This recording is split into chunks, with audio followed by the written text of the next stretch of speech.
Bismillahirrahmanirrahim. Assalamualaikum warahmatullahi wabarakatuh. Waalaikumsalam warahmatullahi wabarakatuh. Innal hamdalillah nahmaduhu wa nasta'inuhu wa nastaghfiruh. Wa na'udzu billahi min shururi anfusina wa min sayyiati a'malina. May yahdihillahu fala mudilla lahu wa may yudlilhu falan tajida lahu waliyyan mursyida. Asyhadu an la ilaha illallah wahdahu la syarika lahu wa asyhadu anna Muhammadan 'abduhu wa rasuluh. Allahumma shalli 'ala Muhammad wa 'ala alihi wa ashabihi wa dzurriyyatihi wa ummatihi ajma'in. Qala Allah ta'ala fi kitabihil karim. A'udzu billahi minasy syaithanir rajim. Bismillahirrahmanirrahim. Ya ayyuhalladzina amanu ittaqullaha haqqa tuqatih wa la tamutunna illa wa antum muslimun. Wa qala 'azza wa jalla fi kitabihil syarif. A'udzu billahi minasy syaithanir rajim. Bismillahirrahmanirrahim. Wal 'asr innal insana lafi khusr illa alladhina amanu wa 'amilus shalihat wa tawassaw bil haqqi wa tawassaw bis sabr. Wa qala nabiyyuna Mustafa Muhammad sallallahu alaihi wasallam, ma min majlisin yaqumuna la yadhkuruna illa yaqumu an jifatin khimarin wa kana lahum khasratan fil yawmil qiyamah. Rasulullah sallallahu alaihi wasallam pernah bersabda, ma min majlisin, kata Rasulullah, tidak ada sebuah majlis, tidak ada sebuah jamaah, tidak ada sebuah komunitas.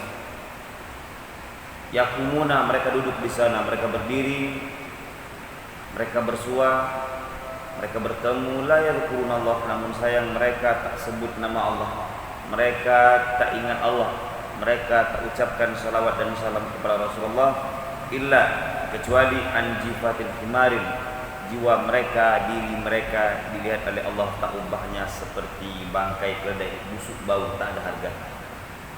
Wa kana lakum khasratan fil yaumil qiyamah, dan kita termasuk golongan yang merugi pada hari kiamat. Maka untuk mendapatkan keberkahan dari Allah Subhanahu wa taala pada pagi hari ini, sebagaimana yang telah Rasulullah katakan, Allahumma barik ummati fi bukuriha, kata Rasulullah. Allahumma, ya Allah, barik ummati, berkahi umatku, fi bukuriha, pada pagi hari. Mudah-mudahan kita mendapatkan keberkahan dari Allah Subhanahu wa taala ketika kita datang ke masjid ini, ketika kita sholat, dan ketika kita mengucapkan istighfar, seraya juga mengucapkan salawat dan salam kepada Rasulullah. Bersyukur kepada Allah Subhanahu wa taala karena pada pagi yang berbahagia ini Allah masih memberikan kita kekuatan, Allah masih memberikan kita nikmat untuk melaksanakan ibadah.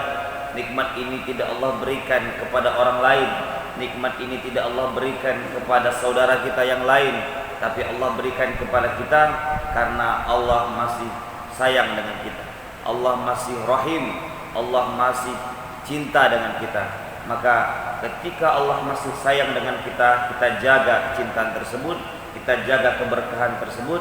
Jangan sampai ini luput, jangan sampai ini tidak membawa bekal kepada kita nanti di akhir hayat kita nanti. Na'udzubillah, summa na'udzubillah.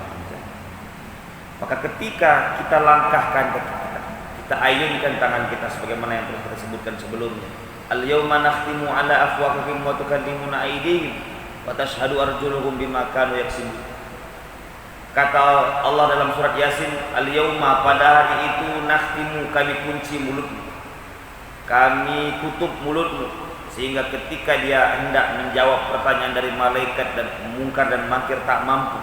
Kenapa? Karena mulut makin banyak berbicara, makin banyak bohong.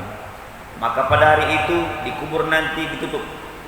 Ketika ditutup ada yang mampu menjawab. Apa? Allah berikan kuasa, Allah berikan kekuatan kepada tangan. Wa tukallimuna aydihim, Allah berikan kekuatan kepada tangan untuk berbicara. Kenapa pula tangan? Karena tangan kita ayunkan tangan kita dari rumah sampai ke sini. Maka berapa banyak saudara kita, berapa banyak rekan kita, berapa banyak sahabat kita yang sudah tidak ada lagi di permukaan bumi ini, hanya tinggal nama saja. Mereka menyesal karena tangan mereka tak mereka ayunkan ke masjid, ke majelis ilmu, ke tempat-tempat yang penuh dengan nuansa ilmu di sana. Dan berapa banyak pula saudara kita, sahabat kita yang ketika mereka hidup di dunia, ketika mereka masih ada tangan, mereka tangan tidak digunakan kepada hal-hal kebajikan. Ketika tangan sudah hilang, na'udzubillah, baru datang penyesalan. Wa tashhadu arjuluhum bima kanu yaksibun. Kaki akan bersaksi kepada Allah dalam surat Yasin. Kaki bersaksi kepada Allah. Bima kanu yaksibun. Apa yang engkau kerjakan, apa yang engkau upayakan, apa yang engkau usahakan. Kita ketika subuh hari, ketika pagi hari, berapa banyak di antara kita yang sebelum beraktivitas kita hanya mengutamakan upaya usaha tanpa mengenal kepada Allah, tanpa mengadu dulu kepada Allah, tanpa beribadah dulu kepada Allah. Yang kita berorientasi hanya masalah ekonomi, harta dan sebagainya. Tak salah masalah itu. Sebagaimana yang telah Allah katakan, ibtaghi fima atakallahu darul akhirah wala tansa nasibaka minad dunya. Cari olehmu bekal akhirat, tapi jangan lupa untuk dunia. Allah tahu manusia perlu makan, manusia perlu papan, manusia perlu pakaian dan sebagainya. Tapi apa kata Allah? Yang pertama kita cari adalah ibtaghi fima atakallahu darul akhirah. Cari bekal untuk akhirat. Maka sebelum beraktivitas, mengadu dulu kepada Allah.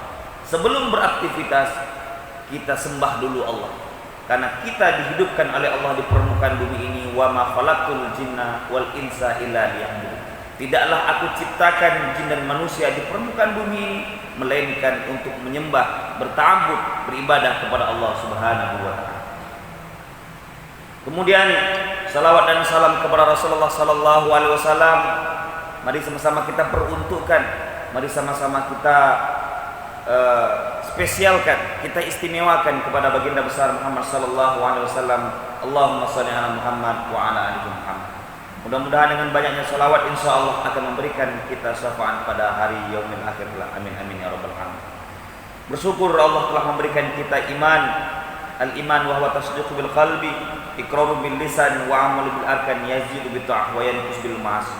Maka ketika Allah mengajak, nanti akan kita bahas tentang masalah wudu, tentang masalah salat atau masalah-masalah ibadah yang lainnya. Tapi ketika sebelum Allah mengajak kepada itu semua, Allah hanya memanggil dengan panggilan ya ayyuhalladzina amanu. Coba tengok ketika Allah meminta kita untuk wudu, baru perintah wudu saja. Ya ayyuhalladzina amanu, wahai orang-orang yang beriman. Idza qumtum ila shalah, kalau engkau hendak mendirikan salat. Nah, baru perintah wudu, tapi Allah berikan kepada kita laqab ajakan untuk orang yang beriman. Apa beda orang yang beriman dengan orang yang Islam? Apa susahnya bagi Allah hanya mengatakan ya ayyuhalladzina aslamu, wahai orang-orang yang Islam, atau ya ayyuhal muslimun, wahai orang-orang yang muslim. Tapi Allah mengajak tidak dengan muslim, tidak dengan kalimat aslamu, tapi Allah mengajak ya ayyuhalladzina amanu, wahai orang-orang yang beriman. Kenapa ajakan Allah tersebut hanya ditujukan kepada orang yang beriman? Karena orang beriman mereka yakin, mereka percaya setiap yang mereka kerjakan mereka akan mendapatkan pahala. Dan ketika Allah sebutkan apapun bentuk larangan dan perintah, mereka yakin itu pasti ada hikmah, itu pasti ada balasan, dan itu pasti ada kebaikan dan sebagainya. Maka ketika kita masih beraktivitas, masih beribadah kepada Allah, tapi maaf cakap, ketika kita masih yakini bahwasanya riba itu masih halal, kita perlu pertimbangkan apakah kita ini masih dikatakan orang yang Islam atau orang yang beriman. Orang Islam kadang-kadang hanya identitasnya saja, bentuknya Islam, secara pribadinya Islam, identitasnya Islam, tapi amalannya na'udzubillahi min dzalik, campur aduk. Di sana ada Yahudinya, di sana ada orang-orang kafir dan sebagainya. Perilakunya menggambarkan jauh dari na'udzubillahi min dzalik orang-orang muslim. Maka Allah sengaja mengajak ya ayyuhalladzina amanu, orang-orang, wahai orang-orang yang beriman. Karena ketika mereka mengerjakan kebaikan, karena ketika mereka meninggalkan hal-hal larangan Allah, mereka tahu itu semuanya pasti akan mendapatkan ganjaran di sisi Allah Subhanahu wa taala. Idza kuntum ila shalah, jikalau engkau hendak mendirikan salat, faghsilu wujuhakum, cucilah wajahmu. Kemudian apa? Wa aydiyakum ilal marafiq, tanganmu sampai siku, nanti akan kita bahas. Kemudian wamsahu bi ru'usikum, cuci bi ru'usikum, kepala, bukan apa. Kemudian apa? Kemudian kaki ila ka'bain, sampai mata kaki dan sebagainya. Nah, ajakan tersebut bukan hanya sekali, tapi ketika Allah mengajak kita untuk salat, ya ayyuhalladzina amanu ista'inu, wahai orang-orang yang beriman, ista'inu, minta tolonglah engkau, bisabri, dengan sabar, wassalah, dan dengan salat. Ketika kita ada masalah, Allah ajak kita untuk bersabar dan untuk salat. Karena kalau seandainya ketika kita ada masalah, kadang-kadang kita maaf cakap, kita keluar beraktivitas, kadang-kadang keluar dari konteks keislaman kita. Maka Allah katakan, ya ayyuhalladzina amanu, ketika engkau beriman, ketika engkau masih percaya kepada Allah, ketika engkau masih yakin adanya hari pembalasan, maka Allah mengajak kepada kita, ista'inu, minta tolonglah engkau, bisabri, dengan sabar dan dengan salat. Ma'asyiral muslimin wal musliman yang dirahmati oleh Allah Subhanahu wa taala. Di sini kemarin kita udah membahas tentang anggota wudu, ya, anggota wudu. Di antaranya juga kemarin kita udah mempraktekkan bagaimana cara wudu yang benar. Sebagai sekilas saja, kemarin di antaranya adalah hal-hal yang wajib itu di antaranya adalah wajah, ya. Wajah yang wajib dibasuh itu adalah dari tumbuhnya rambut, sekilas dari tumbuhnya rambut, kemudian mengalir sampai ke telinga ke belakang, kemudian sampai ke lihiyah. Lihiyah itu apa? Lihiyah itu jenggot, sampai ke sini. Berarti bukan sampai di sini saja, sampai di sini. Nah, sampai ke telinga belakang, sampai ke telinga belakang, namanya uzar. Kalau seandainya ingin lebih simpelnya, kira-kira ambil air dari keran, ambil dari sini, kemudian ini apa namanya ini, jempol nih ke belakang. Nah, kemudian jari kelingking ini bertemu di mana, dekat hidung. Kalau seandainya kita pakai menggunakan keran, seperti itu kita buat berulang kali. Karena wajah ini ada yang terdiri dari wajah yang bagian yang nampak, kalau seandainya untuk ibu-ibu atau yang perempuan ini namanya wajah yang nampak. Sementara ada yang namanya wajah batiniyah yang tak nampak, termasuk di antara telinga yang tak nampak, tapi itu juga dikatakan wajah. Nah, tangan kita kalau seandainya untuk mengambil air wudu, maka disunahkan untuk yang ini, bukan yang ini. Nah, di ini kita hidupkan keran, kemudian kita hidupkan, kita alirkan air tersebut dari ujung kuku sampai siku-siku. Ustaz, apakah pas siku-siku atau kita batasi? Rasulullah SAW menyuruh kita untuk asbir, sempurnakan tersebut dalam arti kata melebihkan untuk anggota wudu. Melebihkan. Karena apa? Karena wudu itu sendiri bermakna cahaya. Dan dia akan memberikan efek kepada kita cahaya bukan hanya nanti di akhirat, tapi dikubur nanti, bahkan dalam kehidupan kita bercahaya. Dengan apa? Dengan anggota tubuh kita ini. Maka Rasulullah SAW mengajak kita ketika berwudu lebihkan, bukan hanya sampai siku-siku, tapi kalau bisa sampai lengan. Dan Rasulullah SAW paling suka berwudu dengan melebihkan anggota wudunya. Bukan berarti boros air, tidak, tapi melebihkan sampai ke situ. Begitu juga halnya dengan kepala. Kepala boleh seperti ini, Imam Syafi'i setengah dari ke anggota kepala, sementara para imam lain seperti Malik seluruhnya tak masalah, tapi tak ada yang namanya 3 helai rambut, tak ada.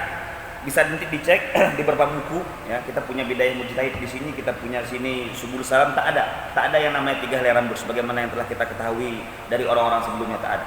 Kemudian kalau seandainya dikombinasikan dengan telinga, tak masalah. Soal kepala, ambil air, kemudian langsung ke telinga, oke, tak masalah juga. Seperti itu, bagus. Ya. Kemudian berikutnya, kaki. Kaki, Rasulullah SAW juga meminta kepada umatnya agar melebihkan, bukan hanya sampai ka'bain. Ka'bain itu mata kaki. Tapi Rasulullah mengajak sampai betis. Sampai betis, kalau seandainya ingin lebih daripada itu silahkan. Tapi bukan berarti harus mubazir air, tidak. Air yang sedikit kita ratakan, digosok meskipun di sana kalimatnya masaha, tapi disunahkan untuk menggosok, ya, tadrik, menggosok. Karena dengan digosok tersebut daki-daki dan kotoran-kotoran akan hilang. Hal-hal yang sunnah kemarin kita sedikit banyak udah kita baca. Wa an Abi Hurairah qala Rasulullah sallallahu alaihi wasallam. Kita akan membahas tentang hal-hal yang sunnah dalam wudu. Di antaranya apa? An Abi Hurairah qala Rasulullah sallallahu alaihi wasallam, "Idza tawadda'tum fabda'u biyaminikum." Kalau kalian hendak wudu, maka hendaklah dimulai dari sebelah kanan.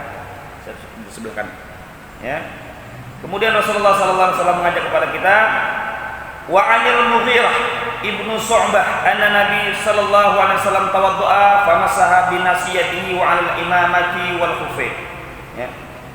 Kemudian berikutnya Rasulullah sallallahu alaihi wasallam juga pernah berkata, wa an Jabir an Abdullah fi sifatil hajj Nabi sallallahu alaihi wasallam, ibda'u bima bada Allah bihi. Apa kata Rasulullah sallallahu alaihi wasallam? Mulailah pekerjaan atau wudu tersebut dengan mengucapkan bismillahirrahmanirrahim. Tapi kalau seandainya kita mau berniat nawaitu wudu dan sebagainya, itu sebetulnya tidak. Itu sebetulnya tidak datang dari dari hadis Rasulullah. Itu adalah kesepakatan dari para sahabat saja, tapi tak masalah kalau seandainya kita amalkan. Nawaitu wudu'a li raf'il hadathil asghari, itu bagus, tak masalah. Tapi kalau seandainya kita ingin memulai, alangkah lebih bagus kalau seandainya kita mulai dengan bismillahirrahmanirrahim. Berikutnya, apa kata Rasulullah sallallahu alaihi wasallam? Wa an Abi Hurairah qala Rasulullah sallallahu alaihi wasallam, la wudu'a, tidak dikatakan wudu. Liman lam, bagi siapa yang lam yadhkur, tidak, bagi siapa yang tidak menyebutkan ismallah, nama Allah. Ya. Barang siapa yang tidak menyebutkan nama Allah, maka tidak dikatakan wudu oleh Rasulullah sallallahu alaihi wasallam. Kemudian Rasulullah sallallahu alaihi wasallam bersabda, jadi kita membaca per hadis gitu ya. Kalau seandainya mungkin Bapak ada buku di rumah, Bulughul Maram itu ada, maka bisa dibawa ya. Sambil kita nanti sama-sama belajar di sini. Kalau buku kami ini Subul Salam. Subul Salam itu penjelasan dari buku Bulughul Maram 4 jilid. Sementara Bulughul Maram 1 jilid. Wa an Talhah ibnu Musarrif an abihi an jaddihi qal ra'aitu Rasulullah sallallahu alaihi wasallam yafsilu baina madmadah wal istinsaq. Rasulullah sallallahu alaihi wasallam itu ketika dia berwudu membedakan, memisahkan antara madmadah, kumur-kumur, dan istinsaq. Apa itu istinsaq? Memasukkan air dalam hidung. Dan itu sering dilakukan oleh Rasulullah, meskipun sunnah tapi sering dilaksanakan oleh Rasulullah. Kenapa sering dilaksanakan oleh Rasulullah? Kemarin kita sudah membahas hadisnya. Karena apa kata Rasulullah sallallahu alaihi wasallam? Kita harus membasuh hidung tersebut, diantaranya adalah untuk membuang setan. Setan bermukim di sini, bermalam di sini, maka membuangnya dengan cara istinsyaq. Kemudian istinthar. Apa itu istinsyaq? Istinsyaq masukkan air dalam hidung, dan istinsyar mengeluarkan air dalam hidung. Berikutnya, hal yang sunnah ya, yang harus kita kerjakan. Wa an Ali radhiyallahu anhu fi sifatul wudu. Tsumma tamadmadah. Tamadmadah kumur-kumur ya.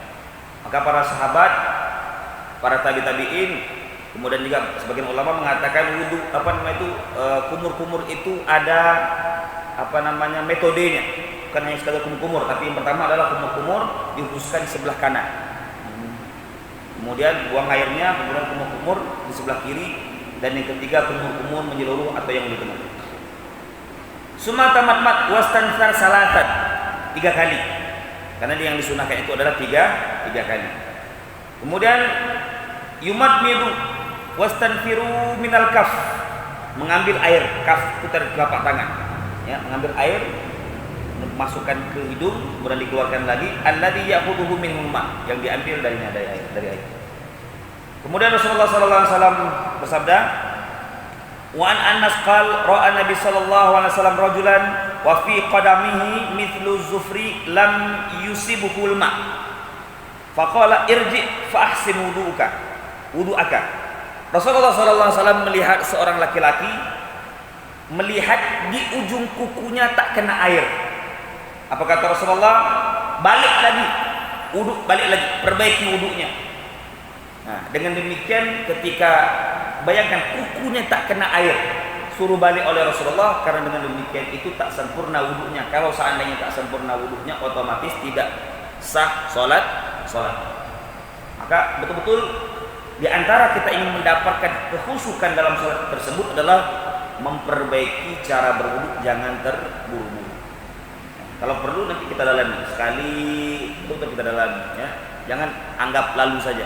Maka wudu, kalau seandainya wudu itu kita dapatkan betul-betul ya, kalau bisa dengan khusyuk betul-betul, maka insya Allah sholat pun akan mendapatkan nilai khusyuk. Wa an qala kana Rasulullah sallallahu alaihi wasallam yatawaddau bil muddah falyaktasilu bis-sa' ila khamsatil amdad. Rasulullah sallallahu alaihi wasallam itu kalau berwudu suka memanjangkan area wudu seperti yang telah kita katakan tadi, memanjangkan. Kalau seandainya misalnya sampai pada siku-siku, Rasulullah suka memanjangkan atau melebihkan daripada itu. Jangan pas-pas ya. Kemudian apa kata Rasulullah sallallahu alaihi wasallam? Rasulullah berwudu dengan 1 mud air dan mandi dengan 1 sok hingga 5 mud. Kalau seandainya hitungannya Imam Syafi'i paling sedikit, kalau seandainya kita ingin berwudu itu setidaknya 12 gelas atau 12 gelas itu air yang sedikit, 12 gelas ya, kalau menurut Imam Syafi'i. Tapi kalau menurutnya Imam Hanafi dalam buku Bidayah Mencintai Wanita Muhtasib, itu kalau seandainya ada bak kecil, itu kalau seandainya kita ginikan air tersebut, kita gerakkan air tersebut sampai enggak ke sana. Kalau seandainya air tersebut tak sampai ke sana, berarti airnya sedikit.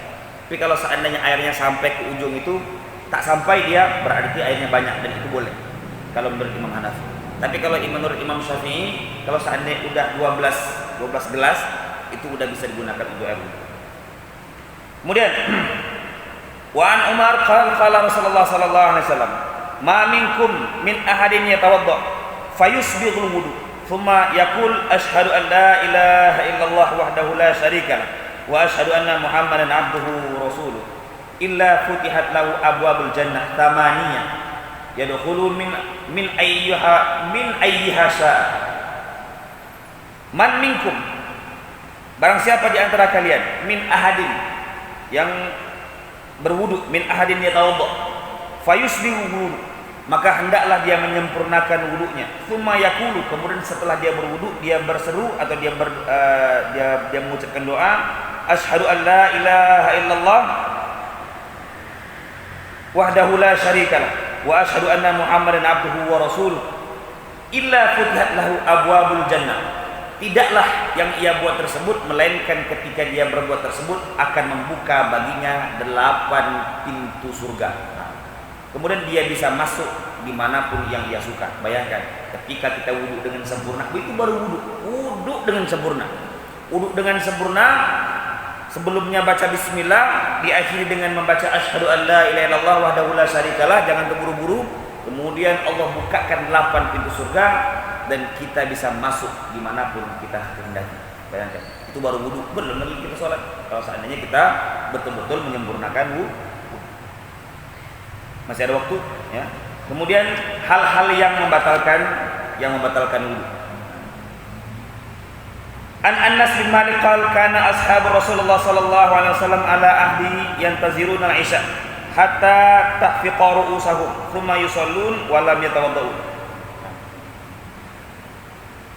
Dari Anas bin Malik, kana ashab Rasul, sesungguhnya sahabat-sahabat Rasul, yantaziruna al-isya, mereka menunggu waktu isya, hatta yahfiqa ru'usahum, sampai kepalanya bergoyang. Tsumma yusallun, kemudian mereka salat, wala yatawaddaun, kemudian mereka tak berwudu. Hukumnya apa hukumnya ketika kita tidur? Nah, di sini banyak pendapat dari para ulama. Ada yang pendapat pertama mengatakan kalau seandainya kita tidur, an-naum nakidul mutlak, tidur sedikit banyak, goyang sedikit goyang banyak, itu menyebabkan kita batal wudunya. Fi kulli halin, apapun kondisinya. Bidalil itlaq min hadis Sofwan. Hadis ini adalah dari hadis Sofwan. Meskipun hadis Sofwan ini nanti pada akhirnya nanti akan dirad karena hadisnya adalah hadis dhaif. Kemudian qaul tsani, pendapat yang kedua, annahu la yanqidul mutlaq. Ketika kita dalam keadaan tidur tidak membatalkan secara mutlak. Bagaimana yang dikatakan tidur yang membatalkan wudu tersebut?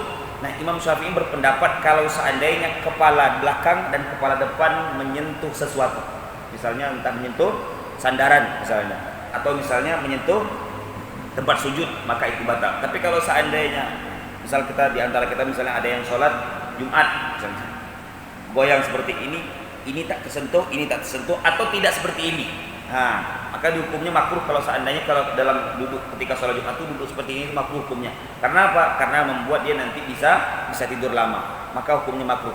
Nah, ketika hal seperti itu yang dia perbuat, maka tidak sampai membatalkan wudu. Jadi pendapat pertama mengatakan batal. Kemudian pendapat yang ketiga mengatakan bahwasannya naum nakid kulluhu. Wah, dia tidak ada tolerir. Semua tidur bentuknya membatalkan. Pendapat yang keempat, anna naum laisa bin nakid bi nafsihi bal huwa muzannatun lin nakid la ghair. Fa idza nama jalisan mumkinan mu'taqidatuhu fil ardi lam yankid wa illa intiqal. Kalau seandainya kita yang pertama, yang pendapat yang keempat, kalau seandainya kita duduk tak membatalkan wudu, tapi kalau seandainya terlentang membatalkan air wudu. Kemudian ada namanya pendapat yang keenam, kalau seandainya kita tidur, kemudian tidur tersebut umpamanya di dalam keadaan ruku, dalam keadaan sujud, maka otomatis sholat tersebut akan menjadi batal. Umpama kita lagi sujud sholat di subuh misalnya, lama betul. Ketika orang sudah selesai, dia masih sujud dia, maka otomatis batal sholatnya dan diharapkan untuk mengambil air wudu. Tapi kalau seandainya umpamanya dia tidur tapi sujud, tetap juga membatalkan air wudu. Nah, kita pakai pendapat Imam Syafi'i, kalau seandainya takut umpamanya kita tidur batal, maka duduk tapi tanpa kepala depan, kepala belakang menyentuh sesuatu. Dengan seperti itu masih terpelihara wudunya. Tapi kalau seandainya udah terlentang sekali, maka batal wudu. Oke, berikutnya.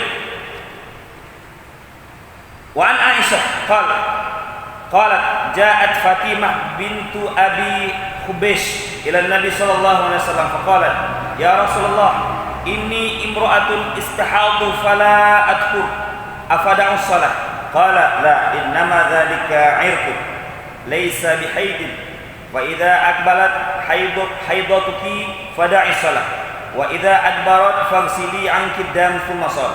Ini untuk kaum ibu-ibu. Dari Aisyah radhiyallahu anha pernah berkata, ja'at, datang seorang perempuan bernama Fatimah bintu Abi Hubaysh kepada Rasulullah sallallahu alaihi wasallam, kemudian berseru berkata, "Ya Rasulullah, wahai Rasulullah, aku adalah seorang perempuan yang istihadah." Istihadah itu maaf cakap keluar darahnya terus-menerus, udah melalui atau udah melanggar batas waktu haidnya. Kalau katakanlah batas waktu haidnya itu 10 atau 15 hari, dia udah melanggar dari hari jadwal biasanya.